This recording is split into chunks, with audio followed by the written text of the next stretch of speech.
It's a good time to buy. Date the rate, marry the deal.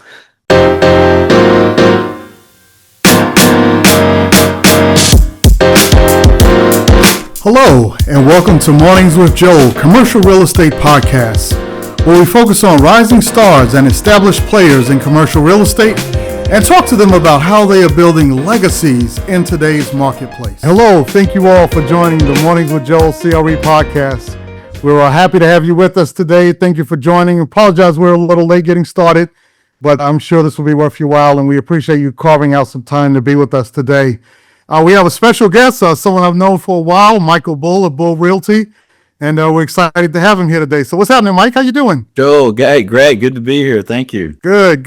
Well, fantastic. So for y'all who don't know, me and Mike, we've been on various panels from time to time together and got a chance to speak about commercial real estate. So we run in some of the same circles, being both based here in Atlanta. But it's exciting to have you here today. He's the CEO of Bull Realty. And Mike, just give us a brief introduction, and then I want to kind of go into your past as to how we got here. So, who are you? As the why did you here today? Yeah. Well, I'll do it in 60 seconds. How's that? Okay. All right. Well, I'm a commercial real estate broker, and I host America's Commercial Real Estate Show. I run a commercial brokerage firm. I'm licensed in all the southeastern states. I've been in brokerage all my life. I started managing apartments when I was in college and started selling them when I was 22, commission only. Started my firm about 27 years ago. So I wanted to have a firm name known for integrity. And then I launched a commercial agent training company a few years ago. Has online cloud access training that people access around the country at commercialagentsuccess.com. And I like selling properties for folks and helping companies with their space needs. We have about 50 people. We have specialists in senior housing, self-storage, medical, office, industrial, retail, land, multifamily.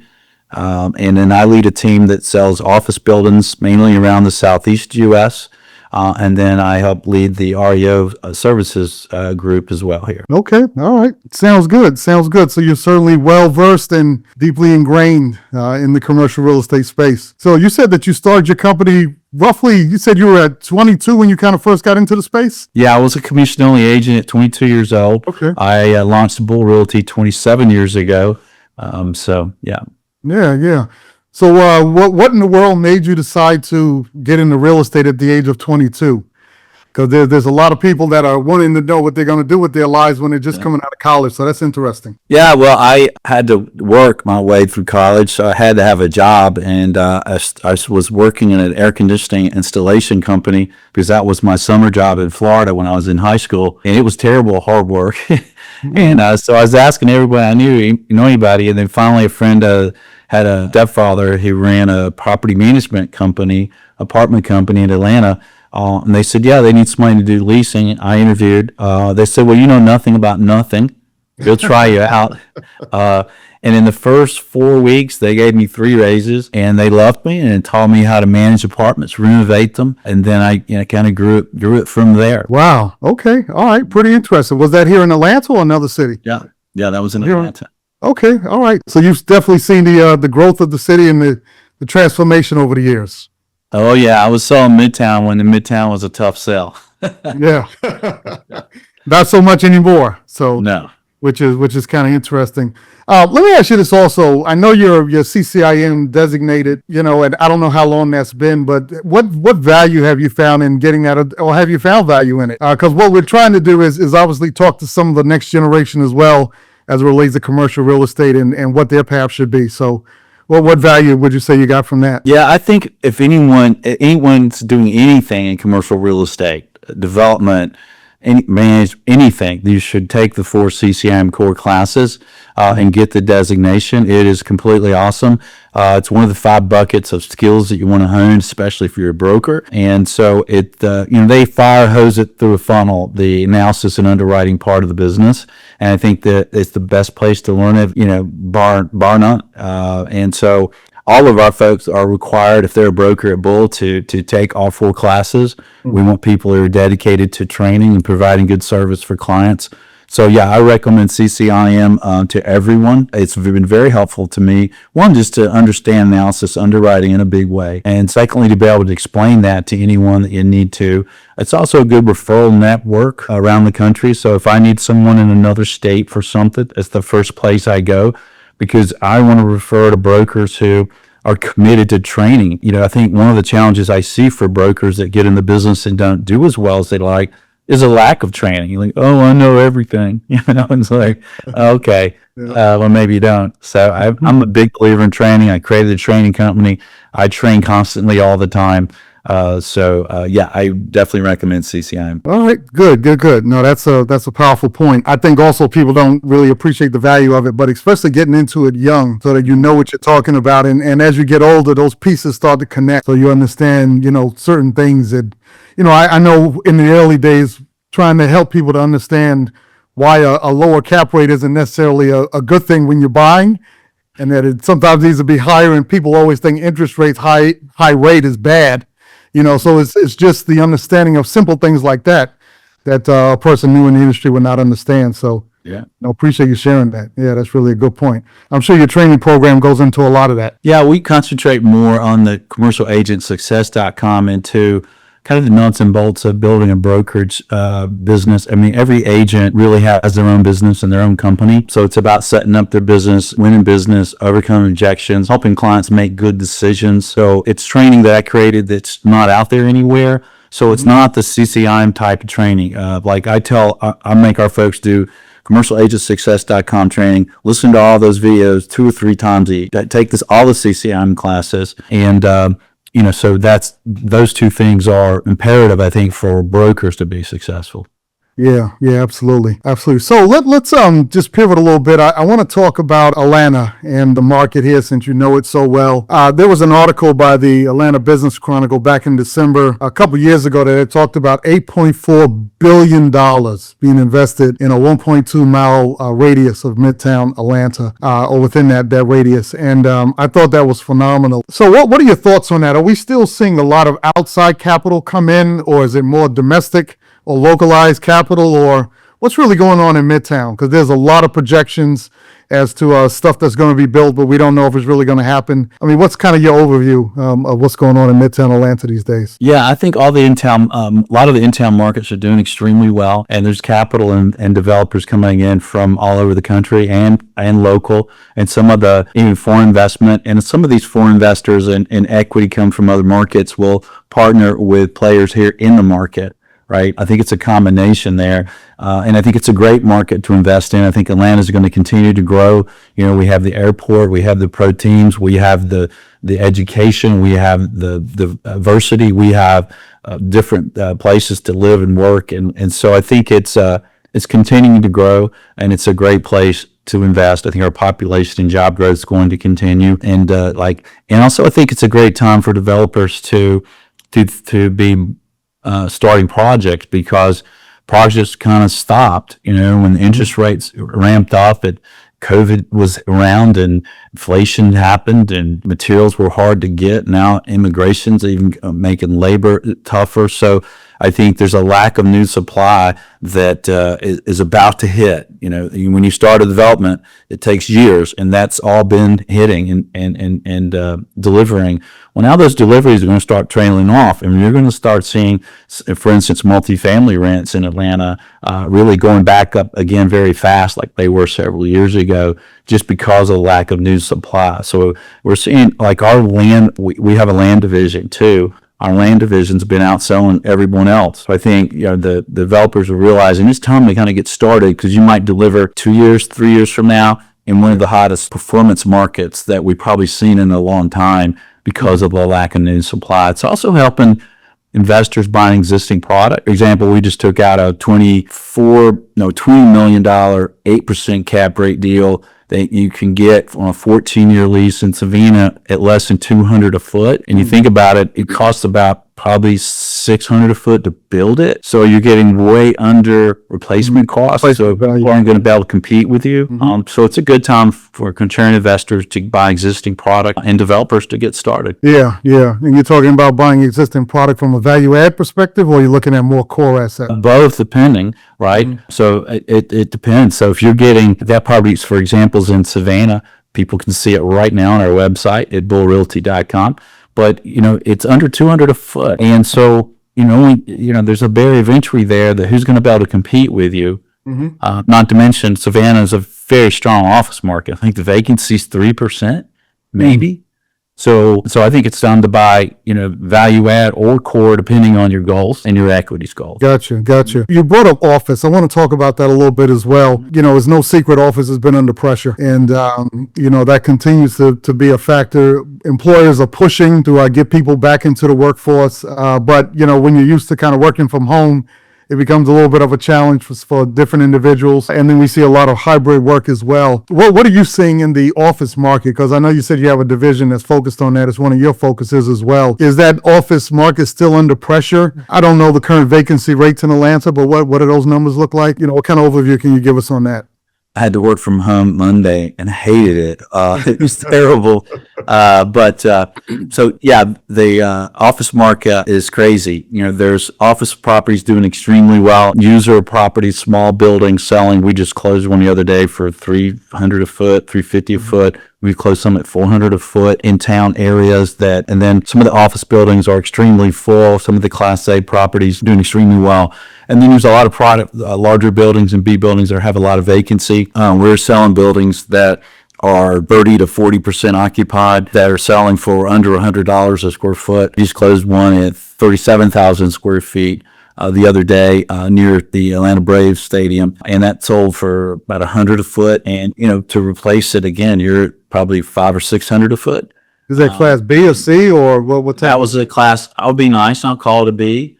Okay. It'd be nice. So C plus. Yeah. And then we just put under contract 185,000 square foot tower in Durham, North Carolina for $12 million. That had been on the market for a couple of years with a national firm. We took it out, got it under contract for all cash, full price in 2 weeks. We already have a backup contract. It's 32% occupied. And so you think about that price per square foot, it's probably 10% of replacement of that building. So it's a remarkable time to get into some of these distressed assets if you know what to do with them and you have the equity to get into them. So office, I think, is one of the most interesting sectors right now for folks to consider that want value add or like I said, if you can get in a core under 200 foot, 14-year lease at an 8 cap, it's hard to go wrong. Yeah. It's very interesting about office because, we both know the value of being a contrarian when it comes to investments. Everybody runs one way, you go the other way. And we kind of see that with office now. You think about hospitality. When COVID broke out, nobody wanted hotels, right? And then all of a sudden they really started coming back strong. What type of site, and I know it's dependent on the market, but where do you think we are in the office market at this point? Are we in a recovery stage? Are we still, in a depressed state? Just overall, let's say the whole Southeast, because I know it's market by market, but what's your general overview? Yeah, good point, Joel. It's market by market and it's building by building.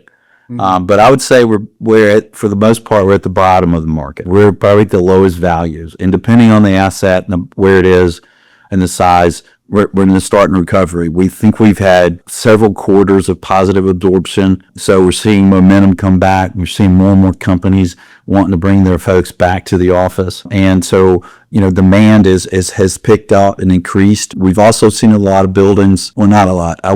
One of those stories that came out a month or so ago was that there was more property in 2025, more office properties taken away, demolished or converted than were developed new. So you got a negative supply, and that hasn't happened in 35 years. So it's a remarkable time if you look at contrarian investing and how much people have made fortunes over the last several decades doing that. I think it's an incredible time to be buying office, and a lot of people have figured that out and are seeing it. We're about to bring out a 9% cap rate fully occupied office building, and at a very good price per square foot. That's leases that started after COVID, which is one thing you want to look at, and rates that are bargains for the tenants because they were done in slower markets. So a lot of upside and a lot of stability there. And then we're selling some $60 range a foot large office buildings that are in Atlanta. So I think it's a great time to buy office, and I think we're at the bottom, and you'll start to see it continue to improve. Yeah. No, I appreciate that. Let me ask you this when it relates to office, because again, it's tricky. Are you buying office, and I'm not you, but just in general, a person's thinking and reasoning on this, are they looking to buy office with a buy and hold strategy? Are you seeing any real executable models that are really working? There was a lot of talk about office conversions, converting them into multifamily, but we know the challenges inherent with that. So what are you seeing as regards execution on office acquisition or anything definitive? Is it just buy and hold, and we're kind of waiting to see what happens? It depends on each individual building. All right. Okay. So some are convertible to other uses like residential or like self-storage. Some of them are convertible to mixed use. Some are torn down and redeveloped for the land value. Some of them you can use the land around it and create a mixed use around the office and support it. And then some folks are just buying and kind of letting it ride, doing what it's doing for a few years, expecting that the market's going to improve, and then the performance will ramp up, and they'll be in such a good basis that they can maneuver competitors and fill up a building and have a great investment. So it depends on each specific building. Yeah, gotcha.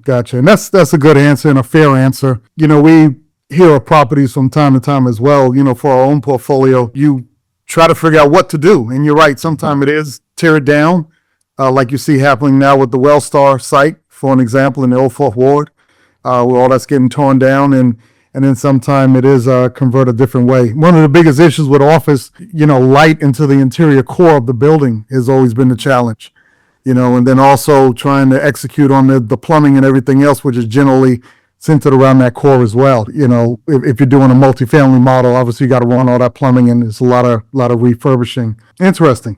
Anything else on that, or is that, The other thing is we're seeing a lot of users taking advantage of the current market.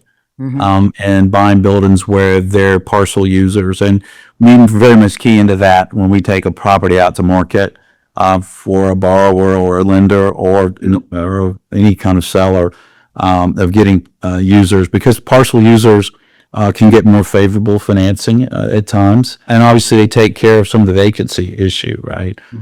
And I've sold buildings for building owners for many decades, and it's often I'll hear that we bought that building kind of kicking and screaming. We didn't really want to own real estate, but we did it because rents kept going up, or we wanted to control our environment. And boy, what a windfall! We didn't really think about it. When you run a business, you're kind of doing it, and all of a sudden a couple decades pass by, and if you bought a building, now you've paid it down, and it's escalated in value just from inflation alone. So, and pay down your mortgage. So I've seen owners of businesses say, wow, this is quite a windfall that I didn't expect. And thank you for selling it for me, Michael. Yeah, absolutely. That certainly can be a great upside from that standpoint. Let me ask you about this also, as it relates to the market. What parts of the country, I know you cover the Southeast, so let's focus on that. What parts of the Southeast would you say are really, really good right now that you see in a stage where it's a great time to buy low and ride that wave up? Any thoughts on that? Yeah, well, I think really that almost every market, because there's been more demand from even institutional investors in secondary market. So we're seeing a lot of demand in smaller southeastern cities. The world doesn't only look at Atlanta anymore as the southeast city to be in. So, I think there's cities that are growing, like Savannah, for example. But I think there's a lot of markets, and I would key more in on what sector you're in, what's your goals, what do you know, and look at each building and situation. Because I think depending on the asset, if you're getting in at a really well below replacement cost, and it's a market that's going to have growth It'd be hard to go wrong, and I think you got to look past, current interest rates. I shouldn't be buying. Well, maybe you should. It's, I like to, when people aren't in the real estate business and ask me about timing, I give them this advice. If you're at a party and everybody's talking about how great the market is, and they flipping contracts on condos and flipping houses, you should be selling. And people at the party are, woe is me, and the market's terrible, and interest rates are high. You should be buying. Right. That's that contrarian thinking that I was talking about. Exactly. Yeah. So that's what you got to do. But you got to have ice in your veins to do it in many cases. That's right. Yeah, and some dry powder, right? You gotta have some reserves. So that's a good thing. Yeah. Let me ask you about an asset class that we don't talk about too often that you might have some knowledge in. I think you said you have a division that focuses in on this. Maybe I missed it, but are you doing anything in the student housing space? And what are your thoughts around that? Yeah, I mean, student housing is doing well. It's performing well, and it's an interesting sector of multifamily. You typically can get a little bit higher cap rate than a regular multifamily, and I think that's because of the more difficulty in managing it. Like right now across the country, those units are turning. And there's mass confusion at these buildings where they come in and paint and service the air conditionings and clean and all these units all at one time and get people moved out and moved in. So it's a different management story, but the student housing market is doing well. All right, and then there's a lot of talk. I'm on the finance side, and a lot of the institutional capital is focused on Power 5 schools at this point. Have you seen any things in the market relating to sales and other data that would draw people more toward Power 5, or where you would say that's a bigger opportunity as opposed to non-Power 5, or do you have any thoughts on that at all? Yeah, I think the developers, lenders, institutional equity are going to go for the larger schools and gravitate toward them. So the larger the school, the more demand you're going to have from financing for equity. But again, there's more institutional investors that are open and looking at smaller markets in every asset class now. Mm-hmm. So I think there's gold in them there hills. They say. Haven't heard that in a while. Appreciate that. Oh man. Well, we're going to take a quick pause here for a word from our sponsor. The Morning for Joe CRE podcast is sponsored by ImpactMask.com. That's M as in Mary, ImpactMask.com. The world's most breathable mask that has 99% efficacy, which is higher than an N95 mask, and it won't fog your glasses. Check out the science behind these incredible masks at ImpactMask.com. Appreciate that. So, that's, very valuable to know. Most people don't really focus on student housing. It is definitely a different management model, but what I found is that if you can manage it well, you can ace multifamily because you just don't have the turnover that you have with a school, from that standpoint, where students are moving out so frequently. So I think there's a lot of opportunity there. I would be remiss if I don't bring up one thing that's obviously been in the news, and that's as regards tariff. You mentioned development. You have a division that handles land. I certainly understand that. But when we talk about development, I know, for an example, there's a project we're involved in Northern Virginia, and it's 200 units. And when this whole tariff issue came to play earlier this year, everything had to get repriced, and that's kind of across the board with a lot of different players and our other projects as well in that region. What do you think the impact is going to be on tariffs? We know what all the, if you want to say, the talking heads on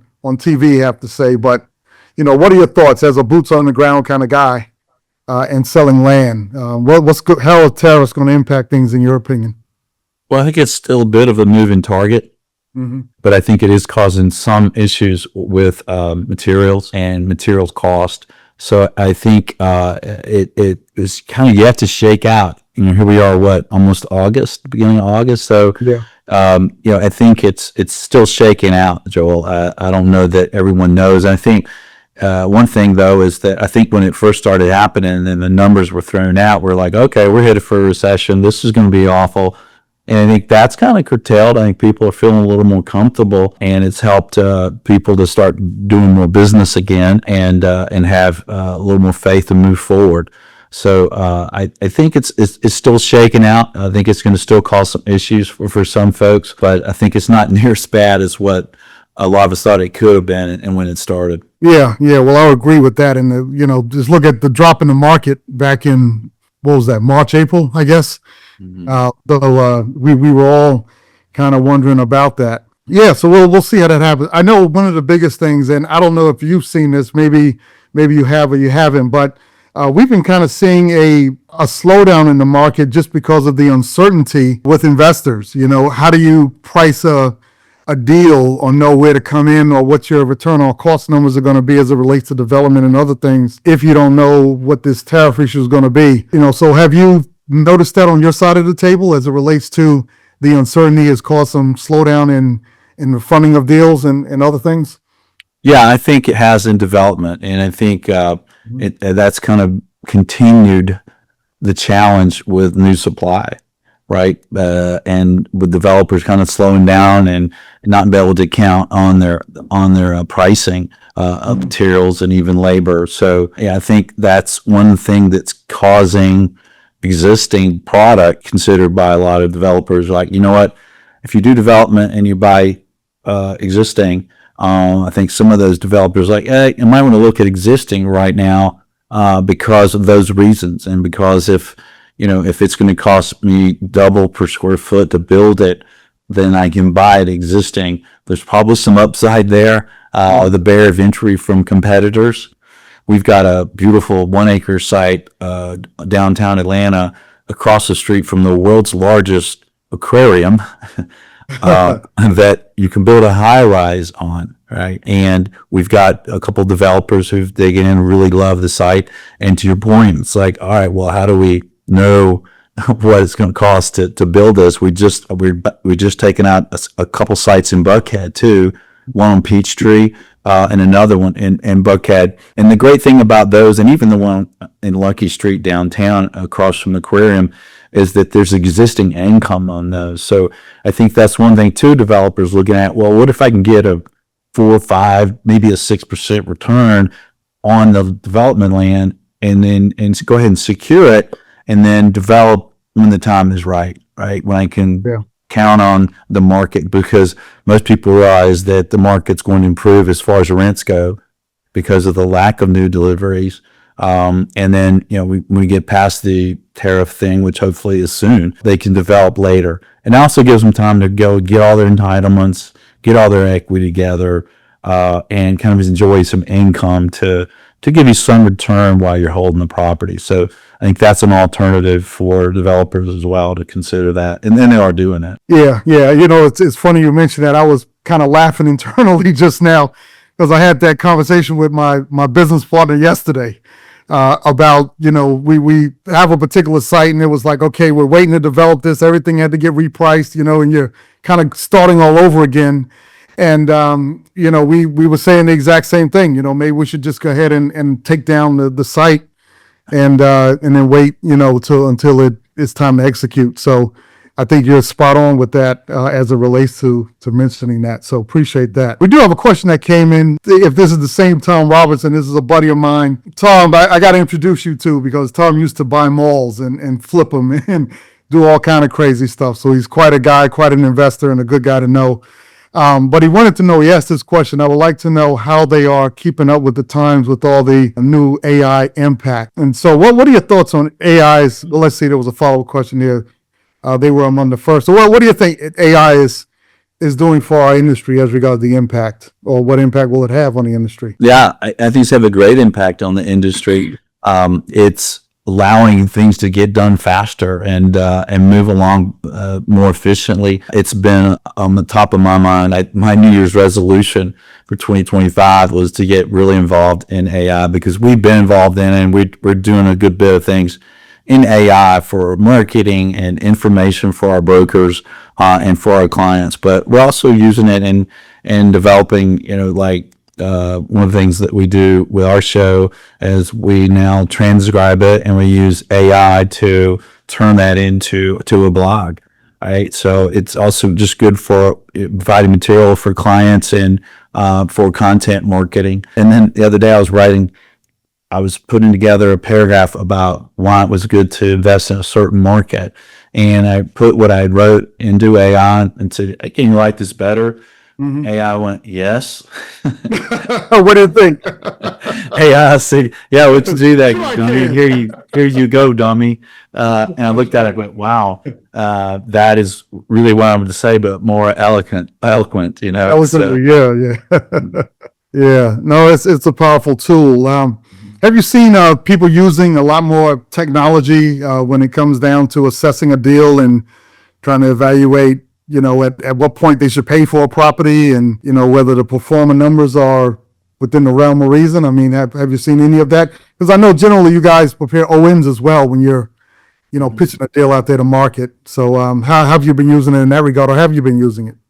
yeah, I mean, we spend about $500,000 a year on just systems to track the market. So we can get the views of all these different systems for rents, absorption, and competition, and who's in the market, what's going to deliver, what's not going to deliver. So we can help clients understand the potential down the road of any property anywhere in the U.S., especially in the Southeast. So yeah, I think the more information you have, the more confident you feel. And if for us, if we're marketing a property, we want buyers to feel confident and know what's out there. I think a confused mind or someone who doesn't know what's going to happen or lacks the information is going to pause, right? So I think, yeah, we spend a lot of money to have a lot of information. So, we can help people, make really good decisions, whether to locate a business somewhere, how well a tenant's going to do in a building, how to reach those tenants, how to market to them, how to show them that it's a great space, or how a property is going to perform. Like I said, one of the things we've been keen in on recently is, looking at, hey, are you going to look at current cap rates and performance for a multifamily property, say in Atlanta or in the Southeast, or are you going to go, wait a minute, new supply is about to drop off the cliff. So, you're buying the future, not the past. So you don't want to miss out on an opportunity because you didn't see that.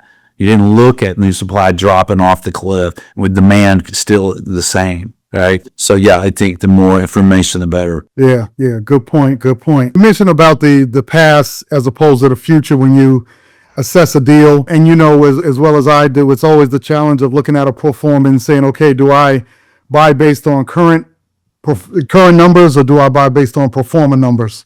And that's always the challenge as to where you come in with your pricing in between those two. And one thing that I know we've had to look at, for our own portfolio is insurance costs, which continues to be a factor even more so in the last, few years. You have fires out west, you have floods, and you got everything going on now, heat related issues. So how have you seen the cost of insurance as it relates to people underwriting?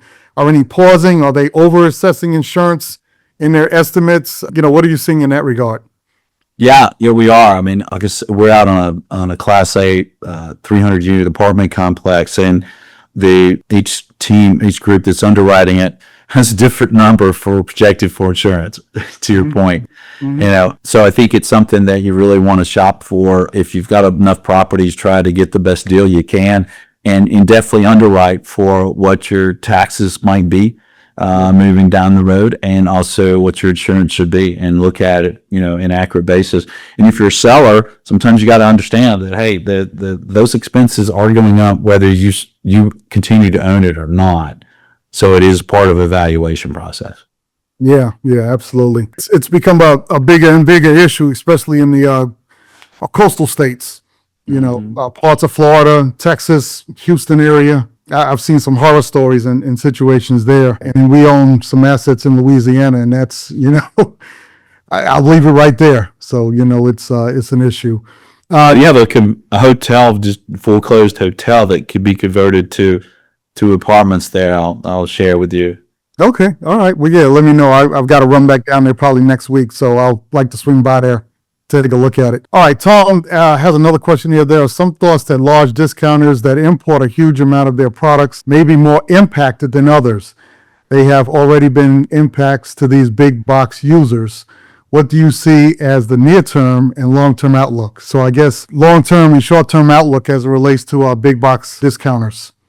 Yeah, so we've just took out a couple big boxes in Metro Atlanta, and we have multiple offers from tenants on them immediately.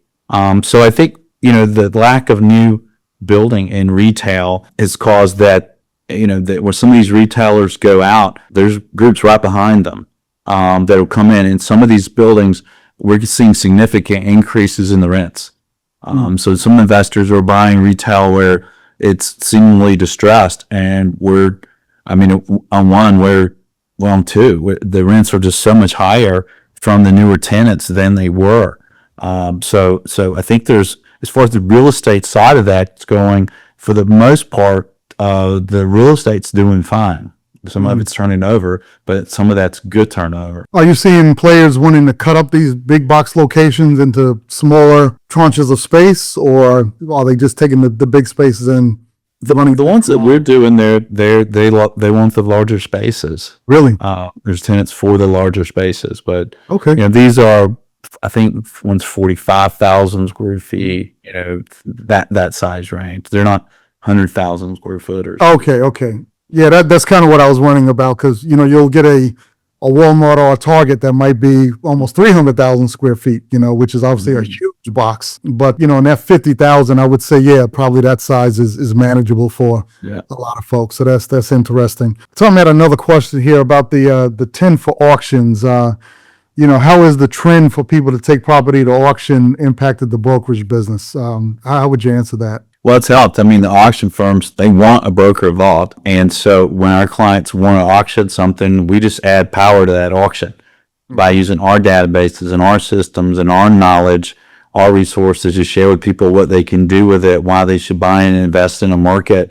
So we really super power at auctions, and it's one of the arrows in our quiver that we offer clients if they like the auction process.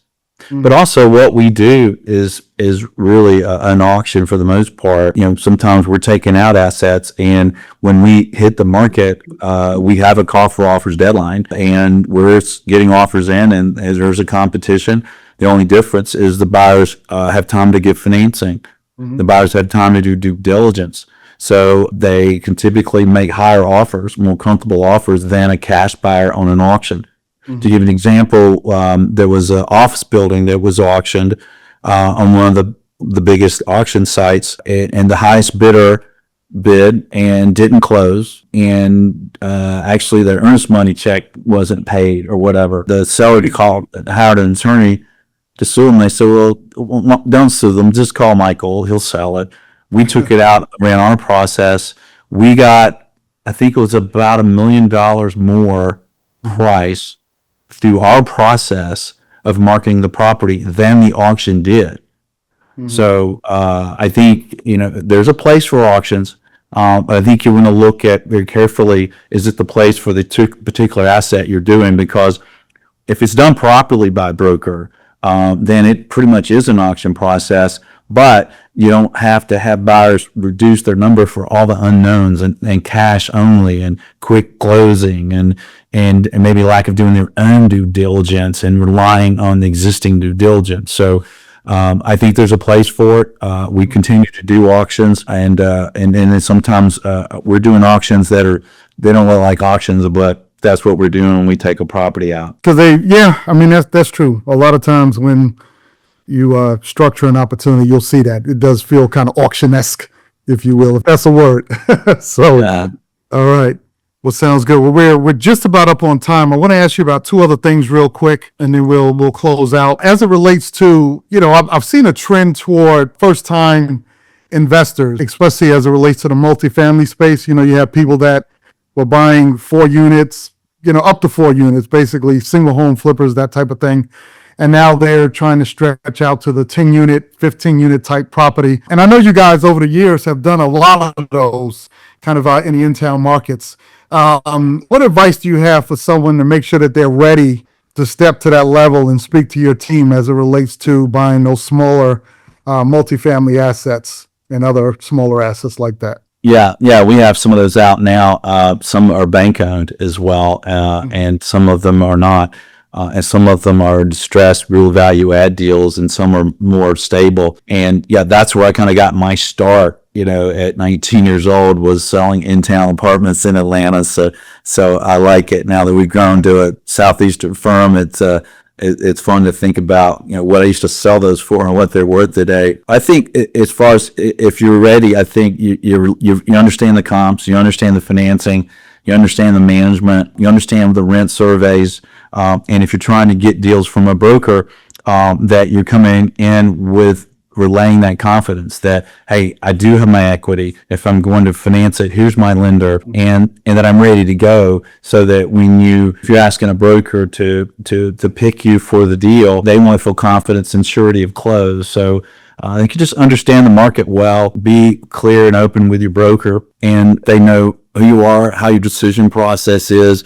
Do you have the equity in place, or do you have to raise it? Just be straightforward and make sure, and then make sure that the broker you're talking to is either has the product or that they're very familiar with multifamily in Atlanta and can really help you. And that's one of the things that no matter what you're looking to invest in, if you're going to use a broker, which I recommend, use a broker that knows that market. Like my medical guy, he's invaluable if you're doing medical office. My medical leasing girl, Lindsay, if you're leasing medical space as a landlord tenant, she's awesome. There's so much value. So, we're very specialized brokers, and so we can add a whole lot more value to principals no matter what they're doing in a specialty. Yeah, good point.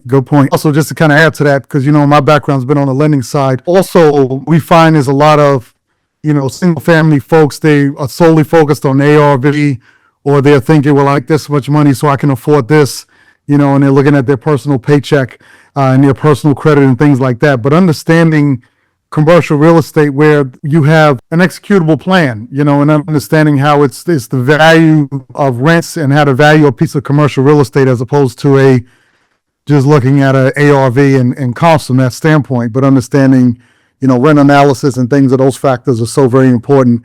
I think that's missed by a lot of newer folks to the industry. So, we'll see how that plays out. Yeah, absolutely. So, well, I did want to end with this, Mike, is like I said, we're getting close to wrapping up on time here. Why should anyone pick Bull Realty? There's a lot of large international commercial brokerage shops. Why Bull? I'll let you in with your commercial.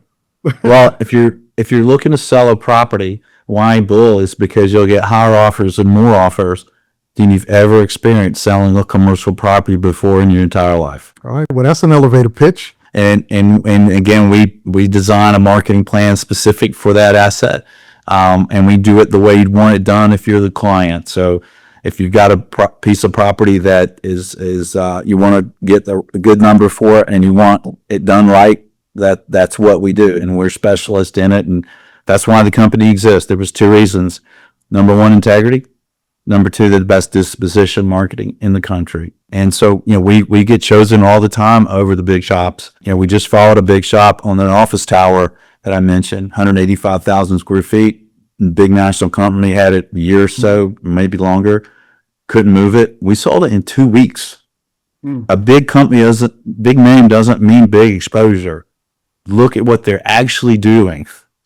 And when people look at what they're actually doing, we win more assignments. We've always grown through downturns because folks look a little closer at what the brokers actually do. Well, no, that sounds fantastic. And so for all of our listeners here today, I'm going to invite you to take Micah up on his challenge.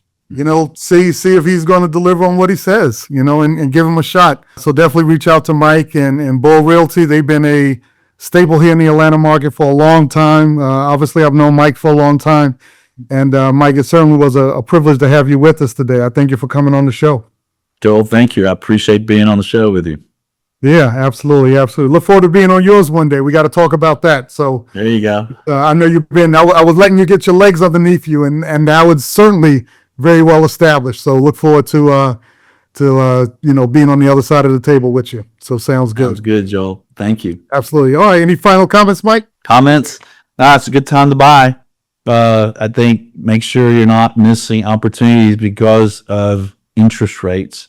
Make sure you're not missing opportunities because you're not looking forward to what performance might be moving forward, mainly because of the lack of new supply and the cost to compete with existing products. So I think it's a remarkable time to buy. If you're an office user, you definitely should be looking to buy, no matter when your lease expires. So if you're a lender, I think it's a fantastic time. I think this is probably some of the most safest loans you'll ever do. I think it's also a good time to build relationships with borrowers. With some lenders, I mean, one of the big banks is, I'm sure you know, is saying, we're not doing any office. We want out of all office loans. All right, well, these are the same idiot bank that did it in the last recession and lost a lot of clients that will never go back to them, and they're doing it again. So it's a good time to build relationships with strong borrowers and sponsors, and it's a good time to do loans. It's a good time to get out there. And if you're a borrower, try to do a loan with some of these banks where you can pay them off, and that, you could look at maybe in 2 or 3 years refinancing. So don't worry about that. I'll leave it again with that saying. Then it's not my saying. I saw it on Twitter or something. Date the rate, marry the deal. Date the rate, marry the deal. Okay. All right. That's a new one. So I'm sure we'll be hearing that more and more. Very, very valuable point. We'll certainly keep that in mind. And you're right about that. It's one of those times where you got to make that move. And here's one thing that I will say we do have consensus on in the marketplace is that everybody thinks the rates will stay the same or go down. Nobody's really thinking that they're going to go up. So if you buy now, there's a very good chance that you will, wind up with a lower rate, which will increase cash flow and give you a better exit. Well, Mike, thank you again. Well, Mike, it's been a pleasure. Looking forward to getting together with you again, and I'm sure we'll see each other soon. Great. Thanks for having me. All right. Thank you, everybody. Thank you all for being with us today on the Mornings with Joel CRE podcast. Look forward to having you with us next week as well for another very exciting conversation. Thank you again. We'll see you soon.